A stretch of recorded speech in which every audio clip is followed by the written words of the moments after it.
Train से सफर करने वालों के दिमाग में अक्सर ये सवाल आता है कि अगर इसी पटरी पर दूसरी ट्रेन आ जाए तो क्या होगा, क्योंकि ट्रेन की स्पीड इतनी ज्यादा होती है कि उसे कंट्रोल कर पाना बेहद मुश्किल होता है और इसी वजह से जान माल के नुकसान का खतरा सबसे ज्यादा होता है।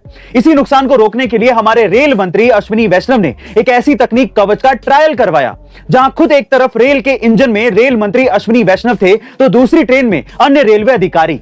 अब दोनों ट्रेन एक ही पटरी पर थी, दोनों के बीच की दूरी 380 मीटर थी और जैसे ही इससे आगे लोको पायलट ने ट्रेन बढ़ाने की कोशिश की, ट्रेन में सायरन बजने लगा। सबसे खास बात यह रही कि इसी निश्चित दूरी पर यानी कि 380 मीटर से पहले ही ट्रेन अपने आप रुक गई। मतलब यह हुआ कि कवच टेक्नोलॉजी से किसी भी स्थिति में अगर दो ट्रेन एक पटरी पर आ जाती हैं तो वो आपस में नहीं टकराएंगी। गाइस, ये हमारे देश और रेलवे डिपार्टमेंट के लिए एक बहुत बड़ी उपलब्धि है। गाइस, क्या आपको पता है कि इंडिया की सबसे धीमी रफ्तार से चलने वाली ट्रेन का नाम क्या है? डोंट वरी, मैं आपको बताता हूं। सबसे धीमी रफ्तार से चलने वाली ट्रेन का नाम है मेट्टुपालयम ऊटी नीलगिरी पैसेंजर ट्रेन, जो कि मात्र 10 किलोमीटर पर आवर के हिसाब से चलती है, जो कि हमारे ही देश की सबसे फास्टेस्ट ट्रेन से लगभग 16 गुना धीमे चलती है।